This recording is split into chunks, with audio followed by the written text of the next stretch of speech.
അപ്പോൾ എൻ്റെ കണ്ണ് പോയപ്പോഴും പിന്നെ ഇനി ഞാൻ എങ്ങനെ ജീവിക്കും, എന്ത് ജോലിക്ക് പോവും.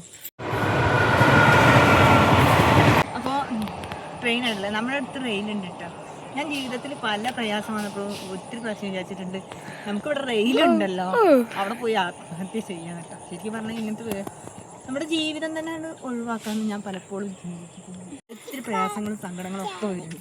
പക്ഷെ നമ്മൾ മനസ്സുകൊണ്ട് ഒരു കരുത്ത് ആർജിക്കാനുണ്ട്. ആദ്യം നമുക്ക് സങ്കടങ്ങളൊക്കെ ശീലമാകും.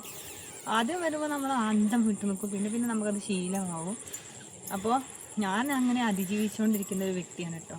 ഇപ്പോൾ എൻ്റെ കണ്ണ് പോയപ്പോഴും ഞാൻ എത്ര ടെൻഷൻ അടിച്ചെന്ന് എനിക്ക് തന്നെ അറിയില്ല. അങ്ങനെയൊക്കെ ഞാൻ ഒരുപാട് ടെൻഷൻ അടിച്ചിരുന്നു. പക്ഷേ ഇപ്പോൾ എനിക്ക് അങ്ങനെ ഉള്ള ടെൻഷനൊന്നുമില്ല കേട്ടോ. എന്ത് വന്നാലും ഞാൻ ജീവിക്കും. അതിന് തീരുമാനം മാറ്റാൻ ഇനി ഒരിക്കലും മാറ്റില്ല. നമ്മളുടെ ട്രെയിനിൻ്റെ മൂളിച്ച കേട്ടാലും മുരൾച്ച കേട്ടാലും ഒന്നും ഒരിക്കലും മാറാൻ പോണേ ഇല്ല.